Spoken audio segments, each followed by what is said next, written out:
Yes, welcome to Sportsmania. We are back now. The Premier League may have gone into hibernation, but the channel has not. We are back talking football. We are talking internationals because at the end of the day, football never stops. So we'll be talking England and we'll be talking the great, very important, or not so, depending on what you feel, the Nations League. Let's go.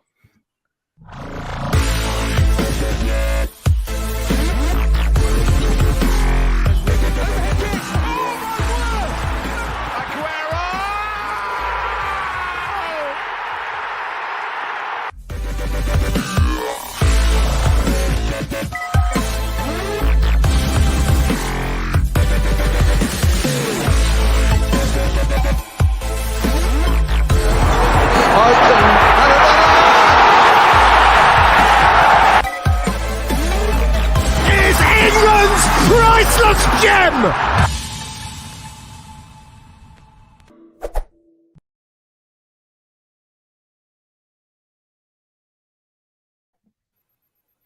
Yes, welcome to the show. So yes, this is all about the international football currently taking place for the next 2 weeks until the 14th of June. So let's first kick off with introducing the panel back on the show. Haven't had you on for a while. Sam, how's it going? Yeah, I was just about to say the same thing. It's been a little while. Yeah, good, thank you. How are you? Yeah, I'm good, thanks. Good. You are a bit quiet, so if you can get closer to your microphone, please. We also have on the show Matt. How's it going? I am good, thank you. I hope everyone's doing all right today. Yeah, all good. And he's back in the producer's seat. It's the Austin. It's the John Travolta of Sportsmania. How's it going? Hi guys, I'm back. I'm back again. Yes. Got to be on this channel. We love it, don't we? Of course, he returns. All right, Of so course. we are talking the international. So we will talk England squad in a bit, kind of going through the squad and seeing how satisfied people are, who should be there, who shouldn't, and all that. But first, I want to talk about the Nations League in general. So it's a competition, Matt, that has been brought in a few years ago to kind of make international friendly seem a bit less pointless. But I mean, opinions vary on this. Do you think it's actually achieved this personally? Yeah, if you think about it, it gives a lot more of the teams more to play for. Teams like Wales, Northern Ireland, Scotland, even the Republic of Ireland, they're all given a chance at the end of it. If you can top the group, you could be on the way to getting a playoff spot, whether it's in the European Championships or the World Cup. I mean, it's a great way to do it. It just seems that because it's been a long season for some people, and having them around now instead of having them, say, in September, it seems a bit like they're just null and voided it, really. It's a bit of a shame, though, because some really good games going on, especially in our group, because ours is going to be probably the most competitive of all, with some of those teams that are in that group. But it's also a chance for some players to develop. Obviously, some players that haven't been capped before will be given the chance to play a little bit more. Otherwise, it will just be a meaningless friendly, say, against the Ivory Coast, or it's usually a team that sort of dresses up as a dress rehearsal for the World Cup, which would have been this summer, but instead it's been moved to the winter. So it's important to get these games under a belt, feel like we're moving forward and understand where the squad is at the moment, especially with some of the players coming in, see if they're going to be there for that 23 squad what comes November. Yes, indeed. Now, Sam, obviously, if you finish top of certain groups in the Nations League, you could get a playoff spot in the next big tournament, which in this case will be Euro 2024. But as I was seeing on the BBC Sport article, we don't actually know how many teams who might finish in top of the Nations League Group Bs, let's say, will actually get a chance to play for a playoff for a group spot in the competition. So it's certain parts of the Nations League in its third third appearance, certain things are still not as simple as they could be. I mean, you could argue that UEFA likes to make things complicated still, but what's your views on the Nations League? For me, I think I'm going to counter Matt's point, and say that it hasn't, from my point of view, it may be different to other point of view, but my point of view, it hasn't made friendlies any less or any less pointless to me, to be fair. I struggle to get excited by international games at the best of times when it isn't a competition, but I just don't think that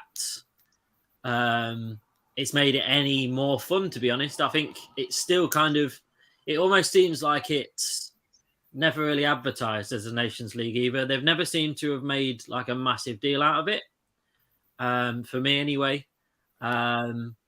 And like you say, there's still a lot of things that people don't understand. Like, people can't still tell the difference, like, between a normal friendly or a Nations League. Because when it comes to a round of international fixtures, they still go, oh, is it just a friendly or is it a Nations League? They never kind of know. So for me, I don't think it's really working for the purpose they set it out to be fair. Yeah, I mean, we'll come to you, Austin, in a minute. But when it comes to the Nations League, I just feel, as a concept, when they brought it in, it sounded brilliant. But the fact that there's still a lot of things, when you see people writing articles about it and going, what's the point? So, there's a heading in the Nations League article that says, well, what's the point of it all? And I think Group A's, they're pretty simple. That group goes to a playoff final. Don't you know what you get when you win the Nations League? Boy, hey ho. It seems to me like there's a big void of the pointless friendlies, and the Nations League only filled in half of it. It's made friendlies less pointless, but there's something to play for still. But the friendly, it still feels like a glorified friendly to a lot of people. I mean, Austin, what do you think of the Nations League? Does it make you want to watch the Nations League matches more under the Nations League banner than you would want to watch them under just a friendly?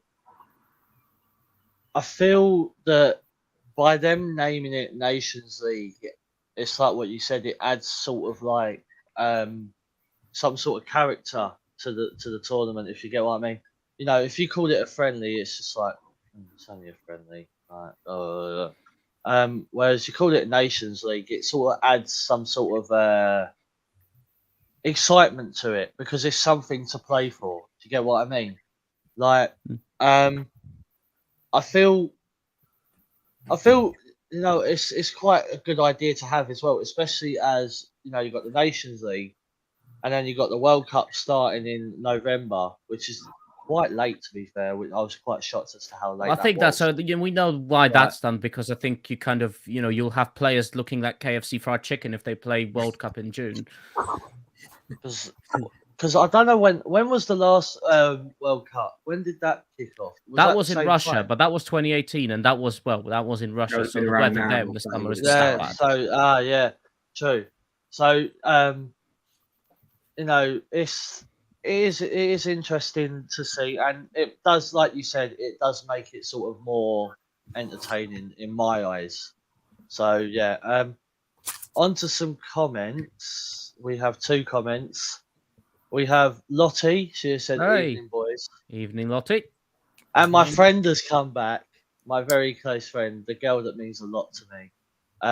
Angel. She's come back to watch another episode. Angel, we've not scared you off. No, we have not. She said, can't believe I'm about to say this. She didn't say she loves you, does she? Jesus Christ. No, she said, Wagwan, what you saying, with a laughing face. How old is she? 13? No. Who still uses this? What? No. Wagwan. Who uses this?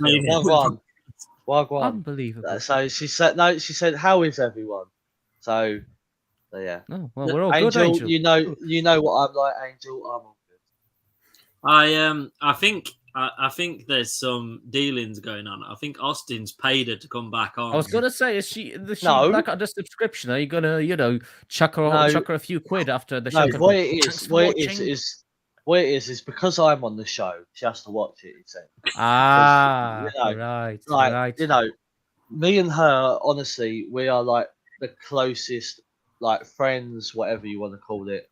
Like honestly, we talk every day, and she just wanted to be a part of the show by commenting. So, is she a football fan at all, or does she just watch it? She's not a football fan; she's an Austin fan. Oh dear. Oh, Okay then. Well, maybe we can open Angel's eyes into the beautiful world of the game. Yeah, exactly. Well, Austin, can you keep your COVID to yourself, please? Thank you. If so, she supported Arsenal. End of story. I mean, God, but there are better. I feel sorry for you, Hubert. You've got 3 Arsenal fans on it. That's fine. I'm used to this sort of arrangement. It's perfectly fine. So, we kind of discovered is the Nations League does kind of fill the void a tiny bit, but I think some people, I've spoken to certainly a lot of people who had no interest in internationals, and after the Nations League, they still have no interest in internationals. But yeah, we'll see. To me, it's an extra competitive element that we'll have to wait and see how it develops. I think UEFA need to clarify things a bit more, but knowing UEFA, they're just going to add more complications at some stage because that's UEFA. That's how they like to roll. So yes, we will preview our games because yes, we do play Hungary tomorrow. Then we're off for our ice cream tour as we go to Italy and Germany. So yes, we shall talk about them games in a bit, but we're going to discuss the England squad that I've got in front of me. So we're going to go through each section and kind of say if we're happy and kind of saying, if these players should be in this squad or if there's someone else missing and which one of them shouldn't be there. So we're going to go to the goalkeepers first. So, Sam, we've got Jordan Pickford, then we've got Nick Pope, and then we've got Aaron Ramsdale. Now, I don't know if they're in order of first, second, third choice. If they are, the order's a bit skew, in my opinion, but what do you think of the goalkeepers that Southgate has selected? Well, I hope that that's not the picking order because he'll be getting that horrendously wrong. That's not even coming from my Arsenal bias point of view because the way that you're supposed to select a goalkeeper is the one that's had the best season in that season, surely. So the best keeper out of those 3 that's had the best season, without my bias, is Ramsdale.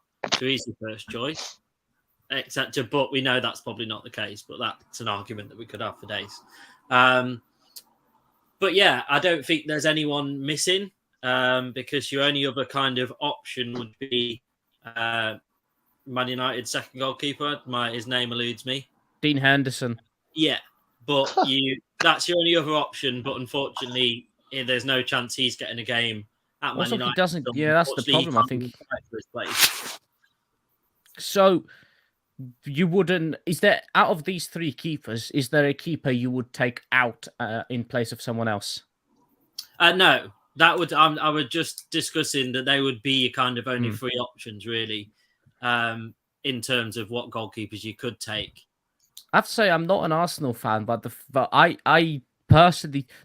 Thing with Pickford is he plays well for England and he does awful for Everton. But I will be honest, even I, as a Chelsea fan, would put Aaron Ramsdale as the first choice goalkeeper. Matt, what do you think of the goalkeepers?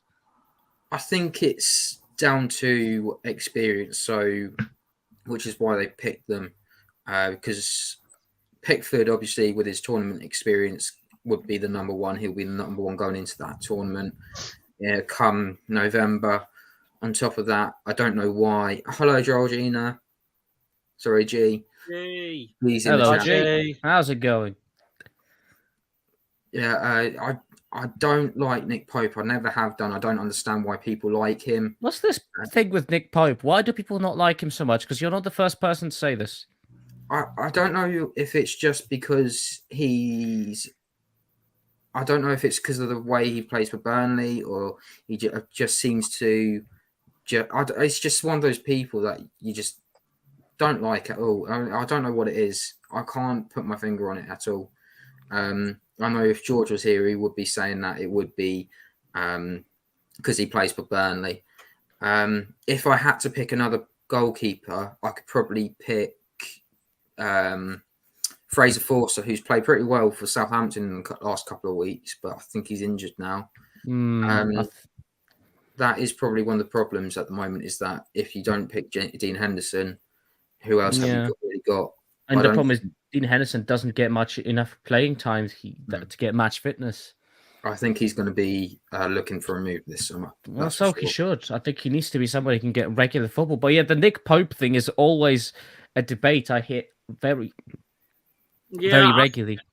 I think is very unfortunate that he does play for Burnley, because I think he's a very good goalkeeper, and I think if he was at a better team, people would kind of change their mind. But I think it is just that. But should it matter what team they play for, or should it mean more about what their goalkeeping itself is actually like? Yeah, because I think people don't base it upon how good he is of a goalkeeper, because I think he is a good goalkeeper. I think they base it on the fact of, if he was a better goalkeeper, he wouldn't be playing for Burnley, and all this rubbish, where they don't actually stop and look and go, actually, he is a good goalkeeper that I wouldn't be opposed to playing in like a Nations League game to see how he got on. I really wouldn't. If you have thoughts on Nick Pope, please put them in the comments. What do you think of Nick Pope as a keeper? Because, I mean, what do you think of the goalkeepers, Austin? To me, another thing with goalkeepers is it all depends who they've got playing around them, either for the international team or the club level as well. But yeah, what's your thoughts on the 3 goalkeepers selected? Ramsdale all the way. Honestly, Ramsdale. I've got to go for Ramsdale. I think he'll be... Do you know what? I think he'll be a key part of the squad. And that's not me just saying it because I'm an Arsenal fan. It's more the fact of, I think Ramsdale has the potential to show Southgate that he can be the top keeper for England. Obviously, you got Pickford as well, haven't you? Mm-hmm. And who's the other one? Sorry, and Nick Pope. Nick Pope, yeah. Burnley. Fuck off, Nick Pope. Well, see, why is this? What's your problem? Because it's Burnley. It's Burnley. No, but it shouldn't matter, though. Why does it matter which team he plays for? Right, if you said that about Nick Pope, please give your honest reason as to why they shouldn't think about it. Just because he plays for Burnley should not be a good enough. Should not be a reason. I don't know. Hold on. The way I look at it. Look at it. I've got this. So his stats here for goals against this season is, in these 36 games, is a goal of 1.31 a game. And his expected is 1.4 every game. I think it might be the fact that with how Burnley play as well, it's just a bit of a dodgy one. But I think if you had to describe him, he's a traditional goalkeeper. He's willing to put that ball over the top, and he's not as fancy as Ramsdale, who will make those one-on-one saves, whereas Pickford is a leader off the pitch. He likes to get in people's faces. He a bit like Ramsdale as well, but maybe it's just Ramsdale loves it, doesn't he? Loves it. I would just like to make a little point though, because I was kind of one of the people that was like this, and when Ramsdale joined Arsenal, everyone was going, "Oh, well, he's been relegated 2 years in a row, so he can't be that good of a keeper." That's what the Arsenal fans. And then you were quickly proven wrong. Yeah. So I was the one that said that as well. I was quite disappointed when we signed him because I thought, oh my God, what have we done? But then he's kind of proved us wrong. So yes, that could be the same argument to Nick Pope. Because it's a bit different, Sam. The same level of defenders in front of him. They're both not a great back line in front of him. So you've got to also judge your goalkeeper's ability on how many shots he is actually going to take every game. So and that kind of links to G's comment as well that she's just put up. I don't know if you can see on the screen, where she said obviously Ramsdale was relegated 2 years in a row, gets a move to Arsenal and has a fantastic season. So that links to what you said, Sam, as well. And you need to be mindful of who the goalkeepers have as a defense to play in front of him, And I think to me that's crucial, because that sometimes makes goalkeepers look a lot worse than they actually are. So we've had a Facebook user comment as well. which I can agree with, to be fair. He has put, or said person has put on Facebook, please let us know whose comment this is. Ramsdale's form near the end of the season was not good, but if he can regain his form for next year, I think he should be in contention for the World Cup. I think he will be there anyway. I don't think that. I think he'll be there I think anyway as well. I think saying he should be in contention is ridiculous. I think he already is. Yeah. Anyway, I don't see who else out of these three goalkeepers that I've got here. I don't see who else we can actually have. The only way I see realistically that Pickford is number one is going off his bias and his kind of love that he has towards Pickford. Because if he's doing it like he should be doing, which is who's had the better season, well, everybody, even an Everton fan, would say that's still a no-brainer.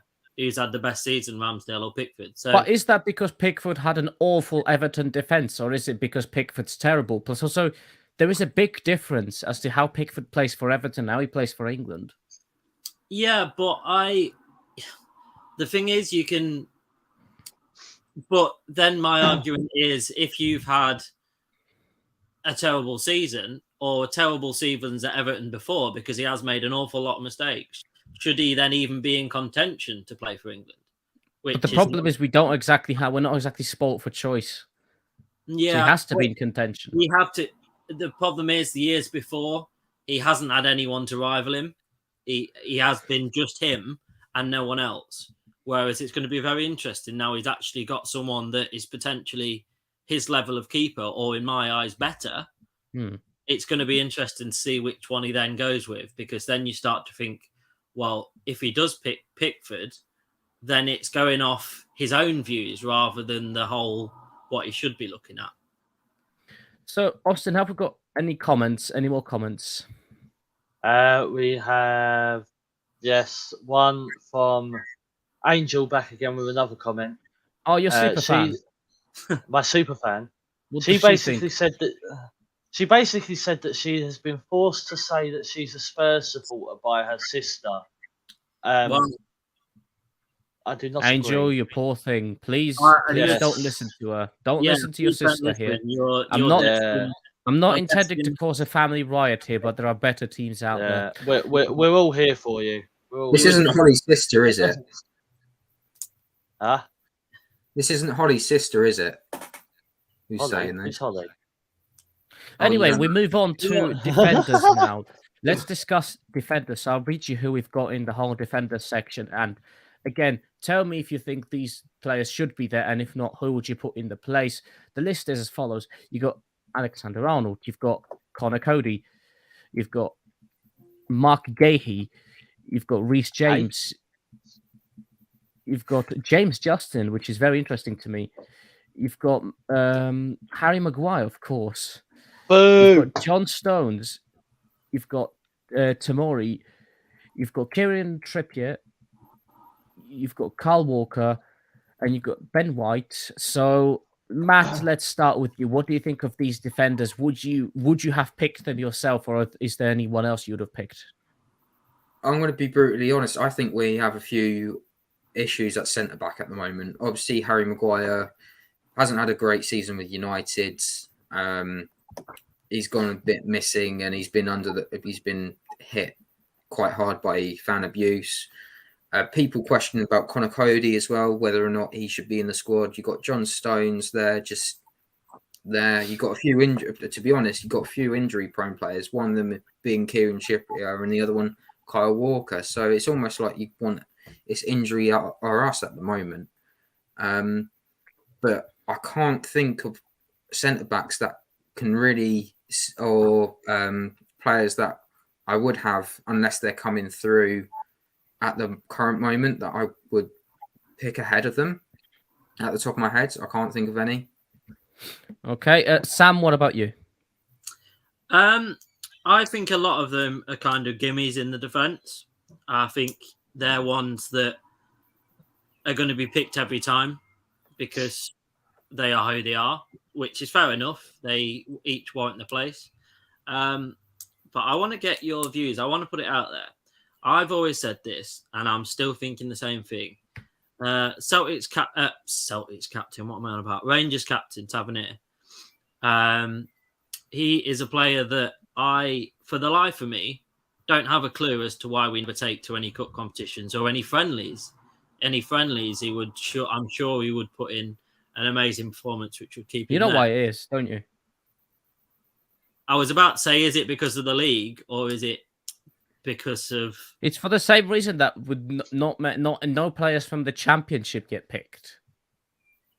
Mm, I think this is different though, because if you think about how well Rangers have done through Europe, you would have thought that some of these players would have been picked on form alone. It just baffles me. It really does, because you've got these players, like I mentioned before about the goalkeepers, you go based on form. And you look at some of the defenders there who are in the same position, and you ask yourself, if they had been in the Premier League and Tavernier had been in the Premier League, which one would get chosen? And the answers are kind of, you go, oh, well, he probably would have got picked over most of those. So I just sometimes don't think we pick the right players. We just pick players because we think they should be there rather than based on their form. If that makes any sense. I will add I agree as well. Sorry, H, that there seems to be, if you play for the under-19s, under-21s, and then you sort of make your way into the England squad, which is what Gahey has done, and that's kind of important that you've got that pathway now. But when it comes to it, some of these players might not fit towards what Southgate wants, or whoever the next manager might be. Austin, what do you think of the defenders? I think Harry. I don't know why he's picked Harry Maguire, but I sort of expected it because it's like what Sam said. I think it was what Sam said about how it's just one of those. It's that thing that you pick. Do you know what I mean? It's going to be that one that they probably always pick. Because I feel like Harry Maguire's season with Man United has not obviously been one of his best. And for him to be obviously asked to play for England when, you know, we've all seen that his season hasn't been all that. You know what I mean? Like, he's been sort of, best way of saying it, up his own arse. Like, so with Harry Maguire, I don't really understand as to why, but that's been the choice that Southgate's made, and I feel, you know, I trust Southgate to make the right decisions, especially with where he got us in the Euros. So I guess we see what happens with Maguire throughout that. Obviously, you got your casual, you got your, you know, Carl Walker. That was bound to happen. You know, part of a Premier League winning team. You know, that's bound to happen as well. So, a pretty decent defence. Let's just see how they work together within the games. So, I mean, when it comes to Maguire, I think it's the same thing as well. He played terribly for United. That's it can't be disputed really. But if for England, he seems to be a very different Harry Maguire. You can almost see glimpses of Leicester City's Harry Maguire in there. that's the reflection off of his forehead. Austin, any comments? No comments at the moment. Okay. So keep putting your comments in. Keep putting your comments of what you think of the squad selections, any players that might have been missed out. Let's go to the midfielders then, shall we? So I'll read you some names here. Jude Bellingham from Dortmund. Conor Gallagher, obviously on loan at Palace from Chelsea. Had that great season. You've got Mason Mount, the doomed Mason Mount that loses Wembley finals. You've got Carl Phillips, who hasn't played much because of injury. You've got Declan Rice, obviously great season with West Ham. You've got James Ward-Prowse, Southampton's golden hero and one of the main players. Sam, what do you think of the midfielders? I think this is the area that we have the most for. So I think as a manager, it's probably the hardest to kind of nail down these players. Because I feel that in midfield and a little bit on front, we're kind of spoilt for choice now at the moment. So a lot of... You can't disagree. I look at the midfielders, I've got the list next to me, and you can't disagree with one of those midfielders because you just can't. I just don't see how you kind of say, well, that player shouldn't be in the squad because of the seasons that they've had. I just think, unfortunately, because you've got so much choice, some of the players that potentially should get a run out in the Nations League have to miss out on that. Again, I'm not being biased, my Arsenal bias, but I think it's unfortunate that Smith Rowe hasn't got into the Nations League. I don't think he's done enough to make an actual squad for a competition because unfortunately he hasn't played that much for us this year. I think on players like that, it sometimes can be a little bit unfortunate. It's not because they've done anything wrong. It's just because people have had more game time or have maybe looked better than them. It's not that they're any better of a player. I just think it's unfortunate sometimes that some have to miss out. My concern is the person I seem to have renamed earlier and called him Carl Phillips. What I meant is Calvin Phillips. His match fitness is my big concern, Sam. Should he be included? Because let's be honest, he barely played. He's a great player. Don't get me wrong. He's a fantastic player. He showed that in the Euros last year. But will he be able to replicate that with his match fitness that he doesn't really have? I suppose, though, one way you can look at it is it's better if he takes that risk in the Nations League game and finds that out rather than taking him to an actual competition and then him being injured. So it's better he tries him out if he wants to take him into the actual competitions in the Nations League, because then if he gets injured, he can go, oh, well, maybe I'm going to replace him with somebody else, not because it's a better player again, but because of his injury. So he can kind of assess that. Matt, what do you think of the midfielders? I'm just glad that there isn't a certain Liverpool player that thinks he's Steven Gerrard, but he's not. What's wrong with James Milner? I don't know. I love James Milner. It's the other one. I know. Shouldn't be actually there, and thinks he's God's Jordan gift. Henderson, you of course. Yes. Talking about, Oh, him. Let's just put it that way. He's only known for playing forwards and backwards. Sideways and backwards balls, nothing else. He doesn't really give anything, and he's just a waste of a midfielder. So now I'm kind of happy that Conor Gallagher has been given a chance. Obviously, with Jude Bellingham in the squad, we're going to have a little bit more of him getting tournament type style of experience that he's going to get used to, and it's a great chance for James Ward-Prowse to actually put him into the Southgate's plans for the winter, because I've been saying this for a long time that we needed a set piece specialist on corners and free kicks, and not many people know James Ward-Prowse because they haven't seen him play in Europe. They wouldn't be watching him in the Premier League week in, week out, and he's a special player. He gives everything on and off the ball. He gives you that. He's got that great little movement as well, and he's as well being that captain for Southampton now. He knows what it means to represent not just a club but a country level, and he does step it up a gear when needed to.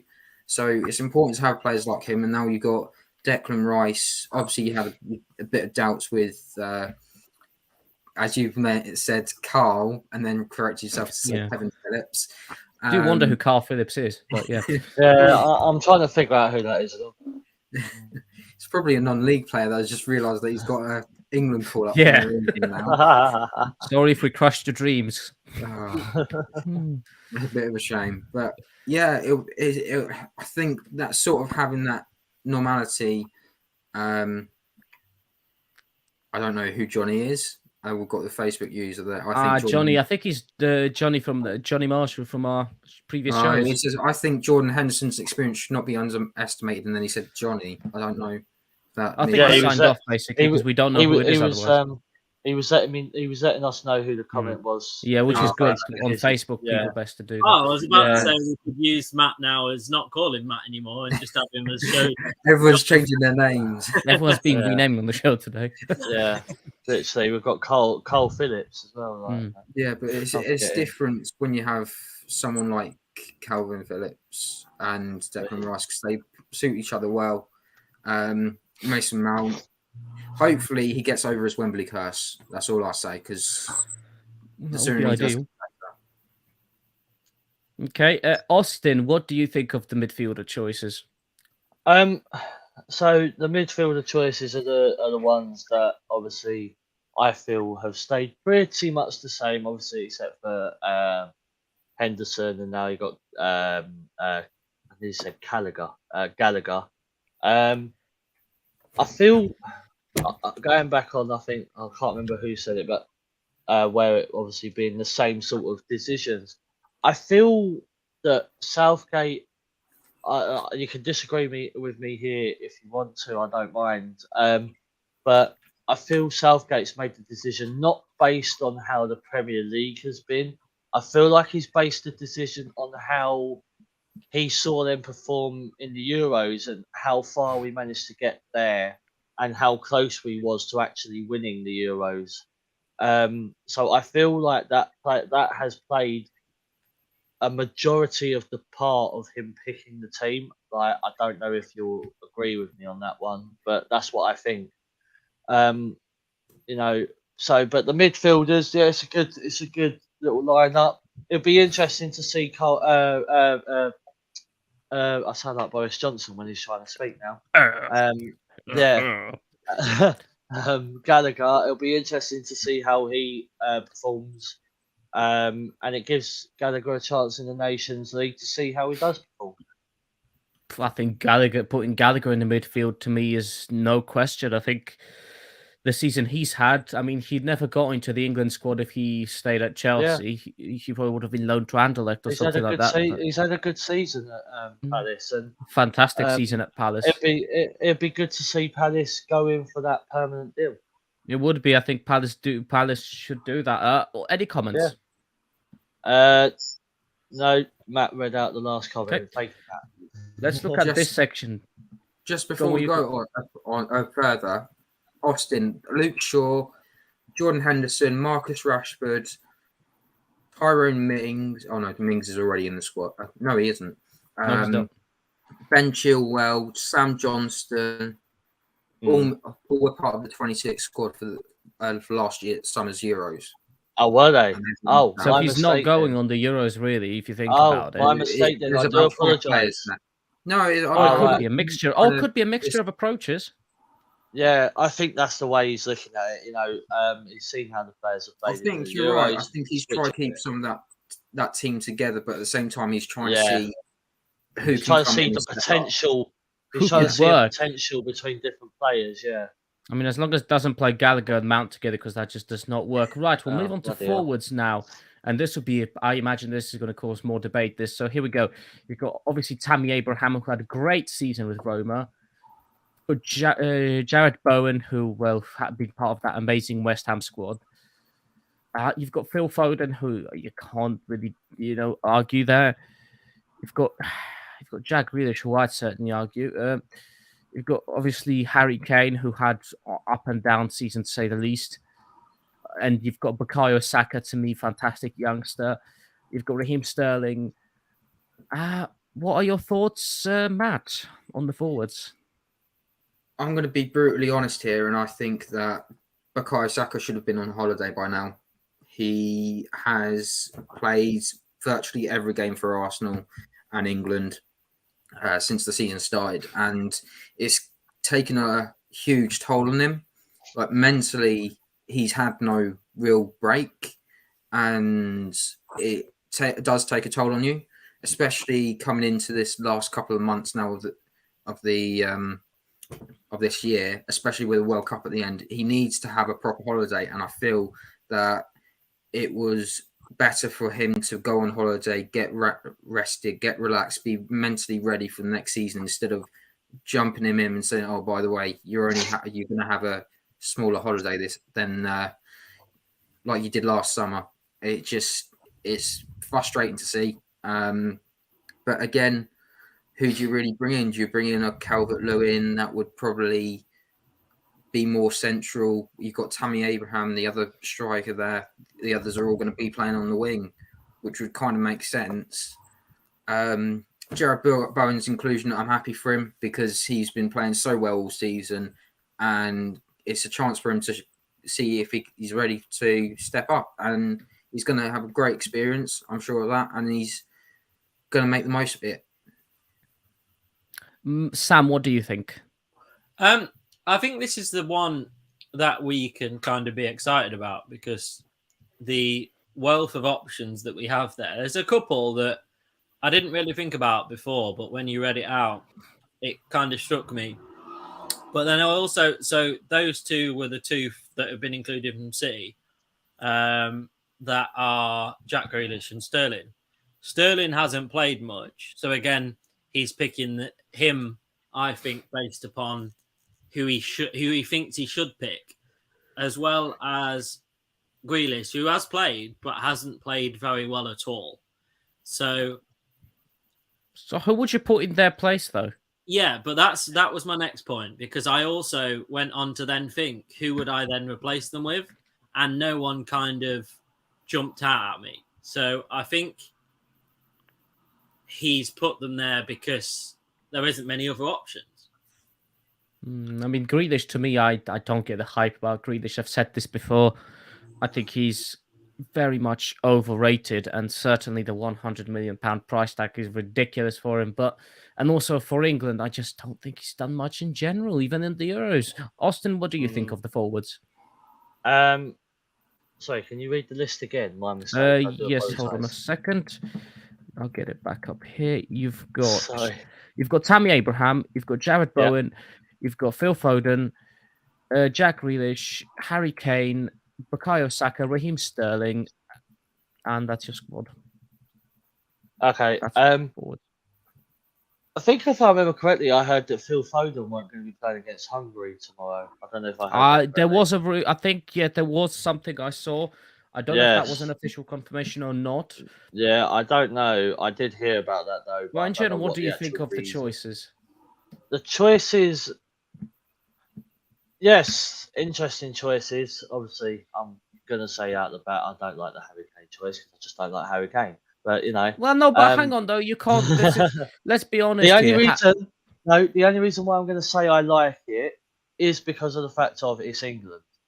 It's like George during the Euros on one of our podcasts where he celebrated a Harry Kane goal. We will never. Well, of course you would, because regardless of who he plays for, he scores for the country. When it comes to games that involves England, that's when you sort of put rivalries aside. And I've always said that to George. I've always said it to people. You always put rivalries aside, whether they play for Tottenham, whether they play for Chelsea, whether they play for West Ham, whether they play for, I don't know, in Norwich at this point. I don't care. Do you know what I mean? Like, you put that aside. The strikers that we have up at the minute, you know, Bukayo Saka, Grealish, Harry Kane, Jared Bowen, players like that, decent. But I do agree with you on what you said about Jack Grealish. I feel like he was better at Villa. Even at Villa, I was not convinced about him.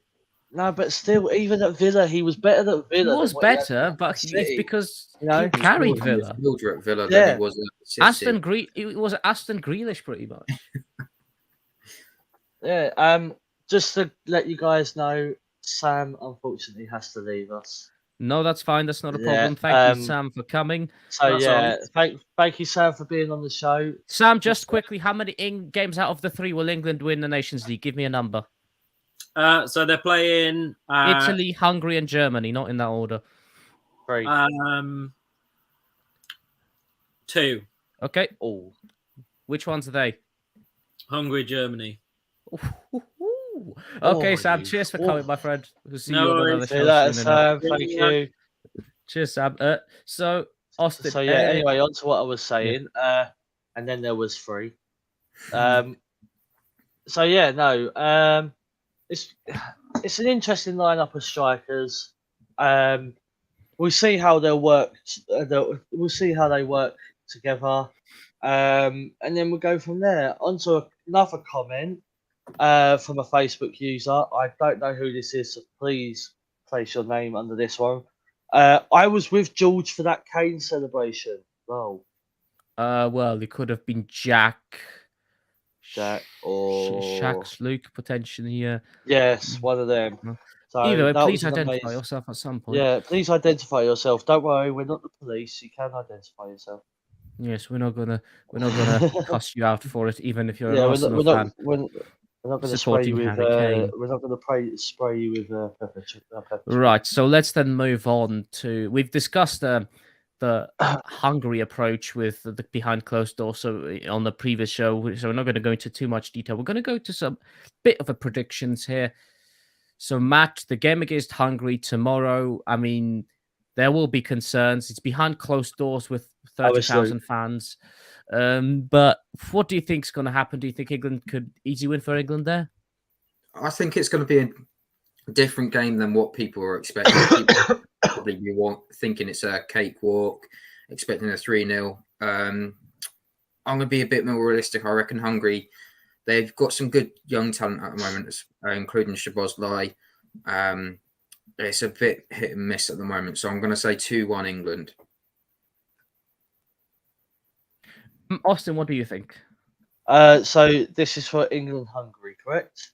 I'm going to be very quick and easy with this one. I feel that England, they have a point to prove, in my eyes.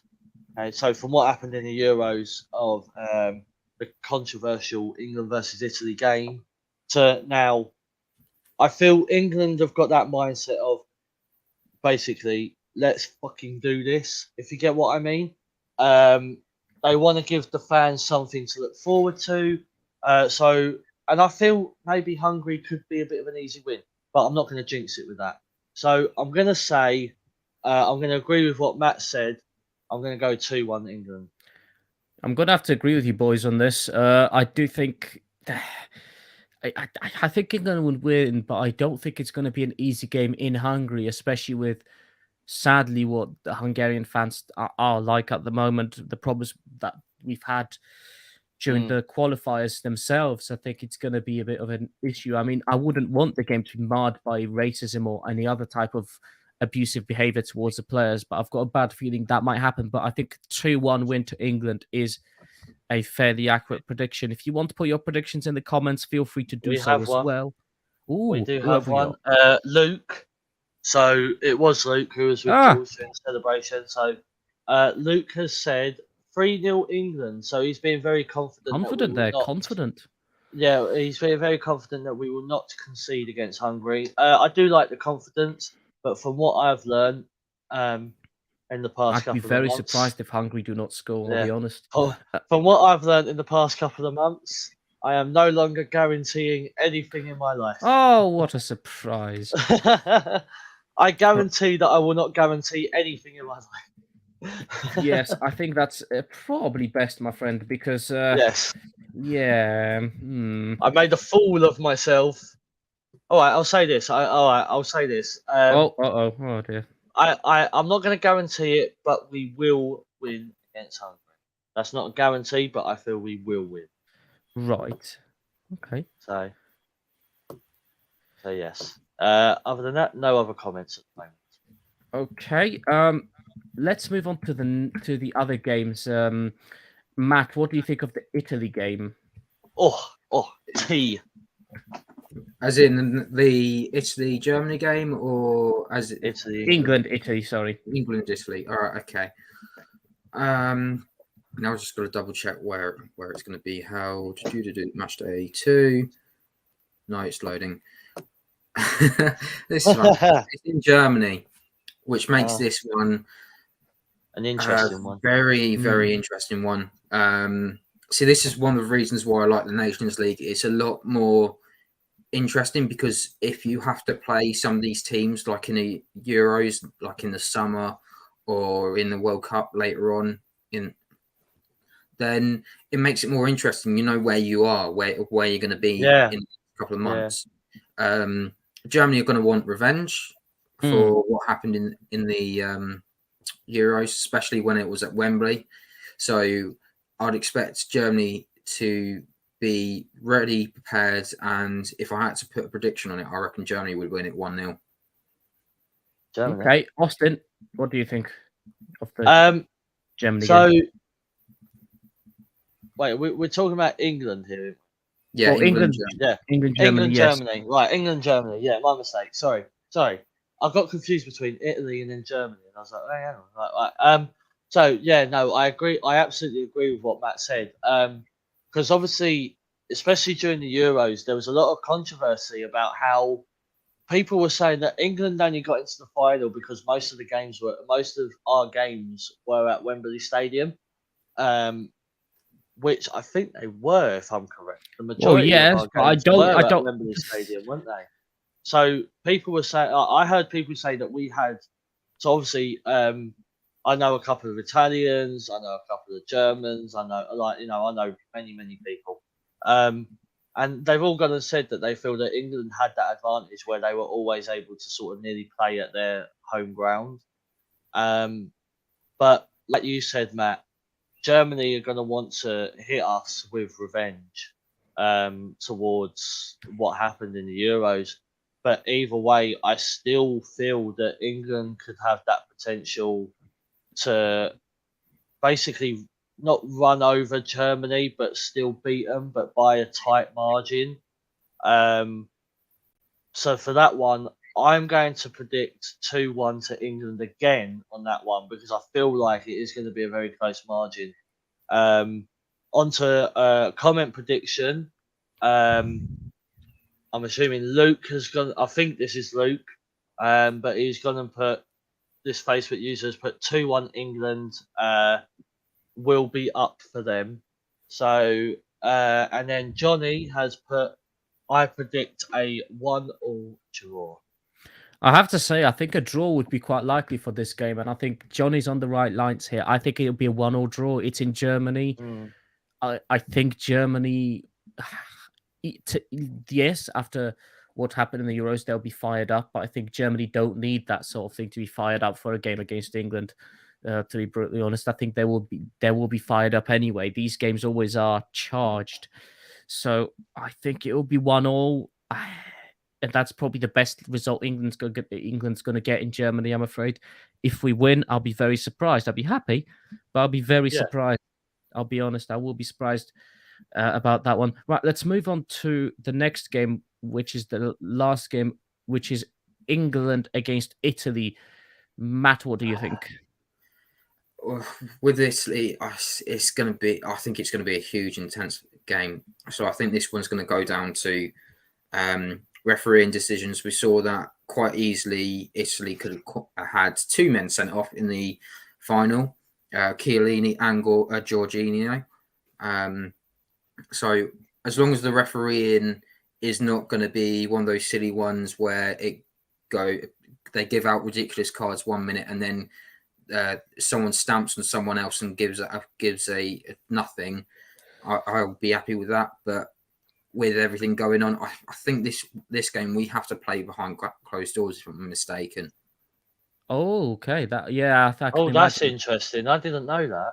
I forgot about that. So I remember that, but that's because of the COVID, wasn't it? Yeah. Is that because of the actions of the England fans on the final? Right. So that's sort of expected, really. Yes, it's expected, and it could change the game in a way. Yeah, if any England fans come up to me and complain about the fact that it's being closed behind doors, I will fully say, like, the fact of the reason why they're playing behind closed doors is because of the fans that ruined it for the people that wanted it. I've got no problem about England fans complaining about it, especially the fans that weren't part of the animal parade that went to Wembley. But if one person, obviously, I don't know who created problems at that game at the final, because obviously there was loads of people who created problems. That's not the point. It's more the fact of, if I knew someone that had caused that problem at the final and they'd come up to me and gone and said, "Oh, I'm not happy that it's behind closed doors," I would fully go and say to their face, the reason behind why it's behind closed doors is because of the people that were acting like you and being an absolute knob and ruining the game for everyone else.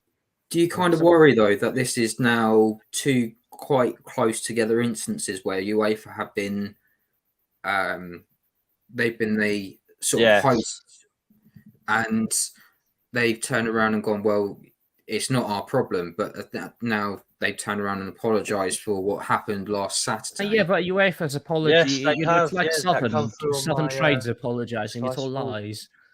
Yes, they've blamed. But let's focus on the games more. Yeah, maybe. I just feel like with the way Italy play and them pretty much, I think they won't be happy with the fact that they missed out on the World Cup. So I think it's going to be a heated game. I think if I had to pick a score, it would be 1-1. If they touch my boy Saka, I'm killing them. No, what do you think is going to happen in that game then, Austin? I just like what Matt said. I think it's going to be a very hostile game. I just think there's going to be a lot of tackles. There's going to be a lot of dangerous tackles, and like I said, if they touch my boy Saka again, but what do you think? Let's not get all defensive. Let's focus on the game. No, but honestly, I have to agree with what Matt said. Matt come out with some very knowledgeable stuff. Score prediction. Score prediction for that one, I would have to say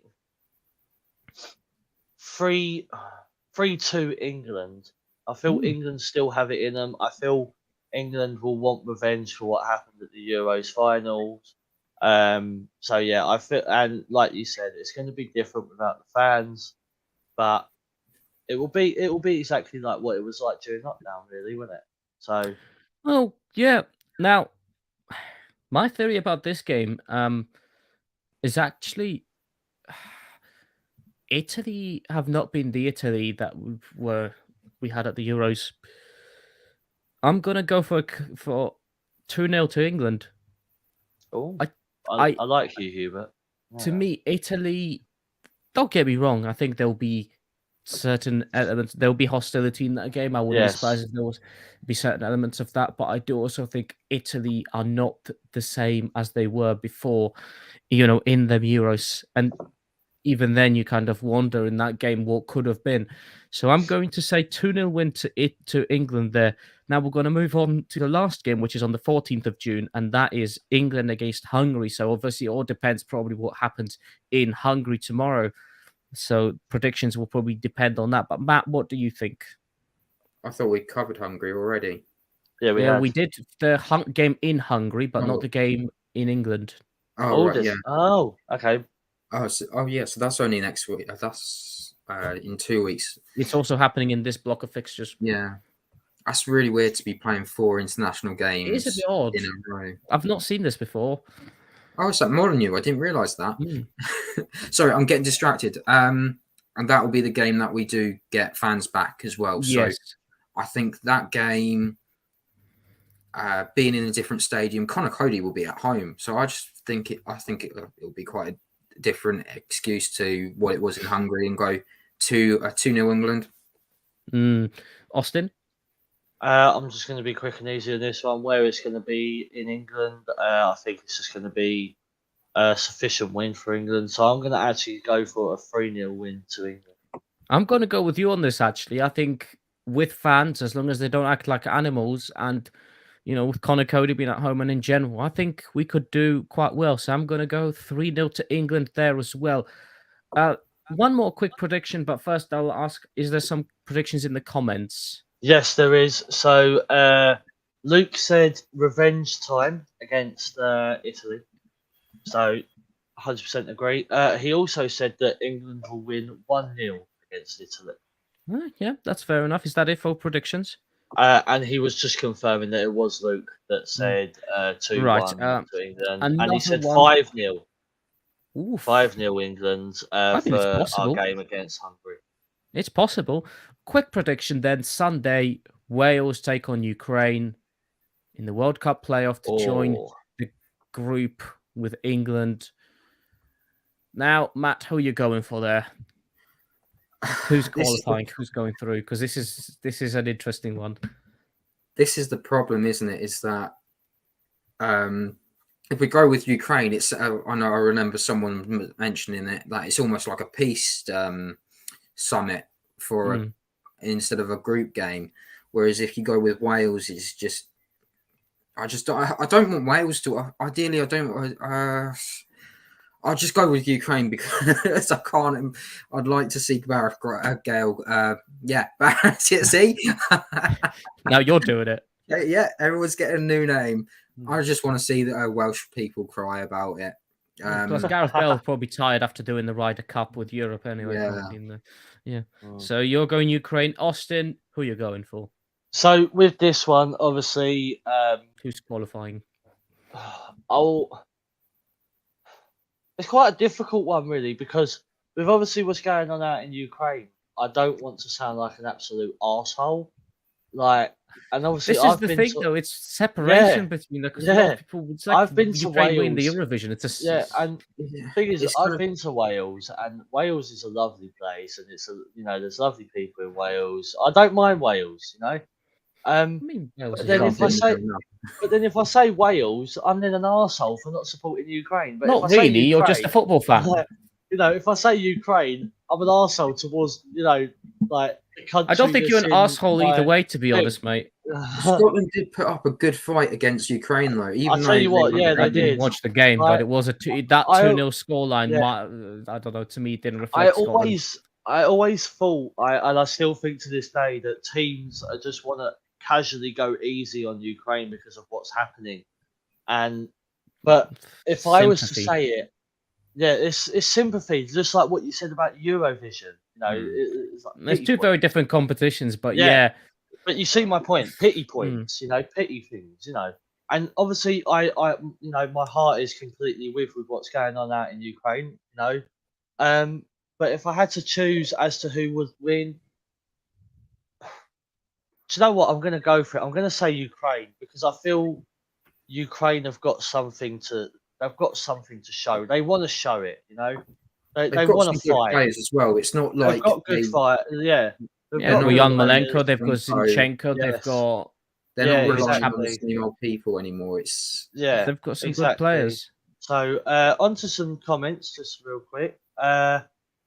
Angel's back. She left for a bit. She said, "Guess who's?" She's not my stalker. She's just she's interested in what I do. So she said, "Guess who's back?" So bit of Eminem back again. And then Luke has said, "Hubert, Lukaku has been forced off injured tonight." Yeah. Yes. Interesting. Yes. I mean, hi, Angel. See, just to put that as well is whoever wins that will play them last in the group. Yeah.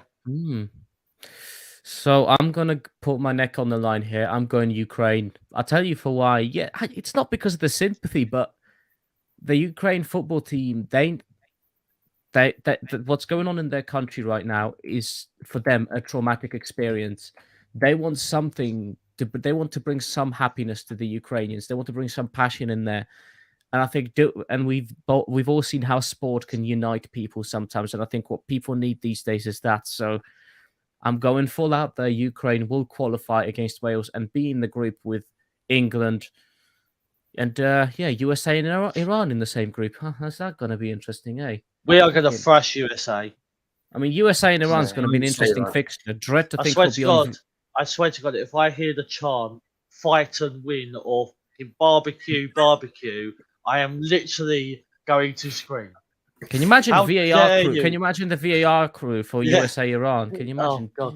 How dare you? How dare you change Vindaloo to fucking barbecue?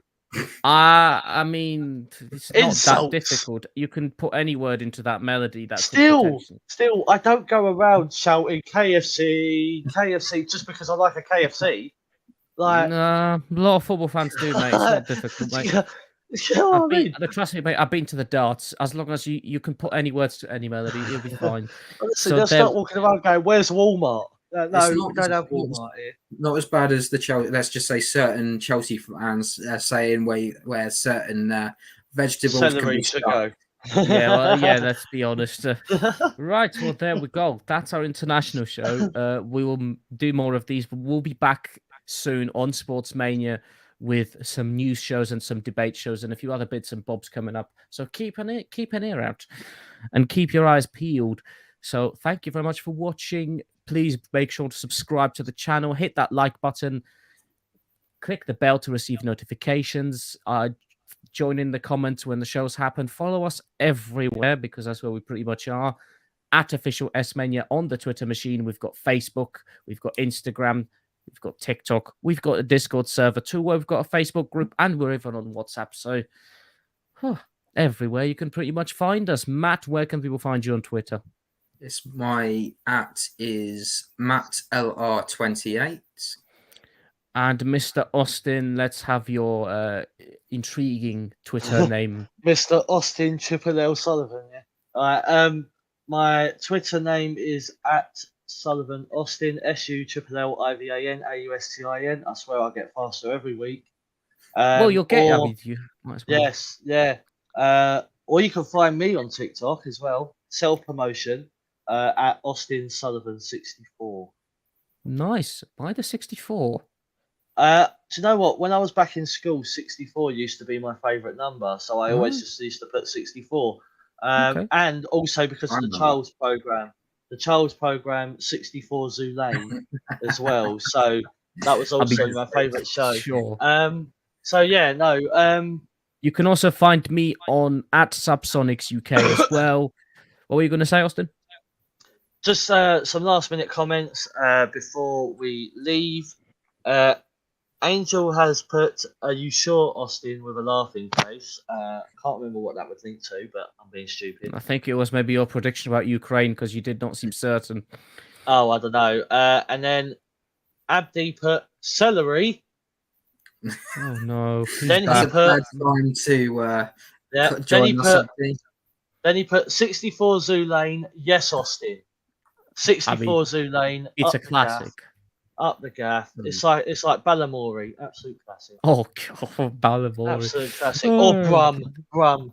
Right. Well, anyway, thank you very much, everyone, for watching. Enjoy the international break. If you don't, there's other sport. But let's be honest, it's just back the England boys. Let's go. England. Come on, England. Yeah. We'll see you on another video very soon. Keep your eyes on our social media. You'll know everything there. There's lots coming up. Watch the space, peoples. We'll see you soon. Viva la England.